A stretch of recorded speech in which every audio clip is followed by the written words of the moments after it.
Le 31 octobre 2018 pourrait marquer la fin du conflit interne au Soudan du Sud.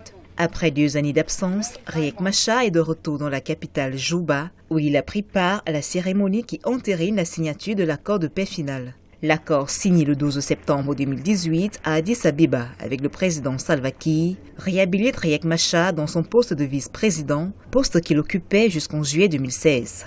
L'arrivée de Riek Machar à la capitale du Sud-Soudan démontre de la solidité de l'accord qui a été signé, mais surtout la pertinence des différentes mesures dont avait été assorti l'accord de paix. Précédemment, plusieurs accords avaient été signés qui ne prévoyaient pas dans le détail comment les deux parties belligérantes allaient coopérer à la gestion de l'État. Cette fois-ci, il y a eu plusieurs mesures qui ont été proposées et qui ont été entérinées par les instances parlementaire. Le Soudan du Sud est le plus jeune État d'Afrique avec une indépendance acquise en 2011. Pourtant, la guerre y a déjà fait de nombreux dégâts.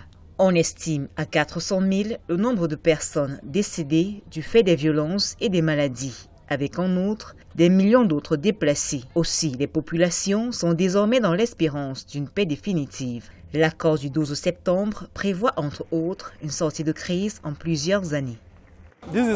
C'est un jour de célébration de la paix où les Sud-Soudanais peuvent se réunir et réfléchir sur les raisons pour lesquelles la paix est si précieuse pour nous tous, surtout en raison de notre contexte de guerre. Et nous devons commencer à parler et à cultiver la paix.